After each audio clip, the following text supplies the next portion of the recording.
Welcome to the Sauce and Gravy channel. This is Johnny Mac. Let's not waste any time. Let's dive right into it. If you're frying up some pork, here's a spicy gravy that you can make in minutes. Begin with the pork. You can either saute or fry up these bad boys.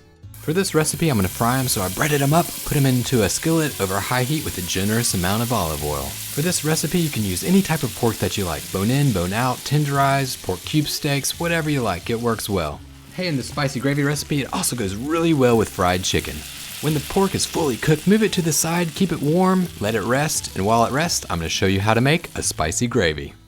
In this recipe, it's a great recipe for all those people that love to use the cooking grease or the fat that's rendered from the protein to make the gravy. This gravy is for you. There's about 2 tablespoons of oil in the pan. I'm gonna add 1 more tablespoon of olive oil and 3 tablespoons of flour. So 3 tablespoons of oil, 3 tablespoons of flour.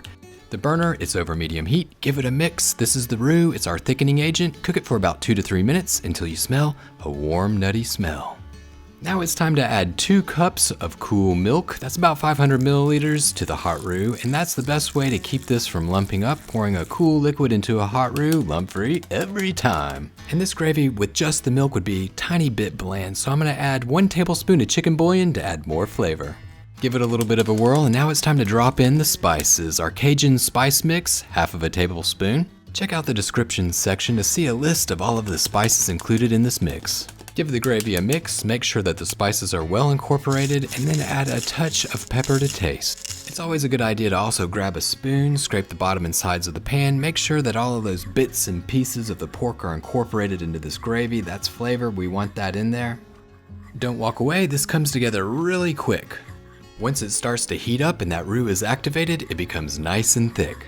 And here we go with our final ingredient, 1 tablespoon of white wine vinegar. Pour it in, give it a mix. Take it off heat, and you're ready to dive in. So that's how you make a spicy gravy for pork. If you like this video, smash that like button and subscribe for more sauce and gravy making techniques. And if you're really into hearty gravies, check out this gravy for a country fried steak.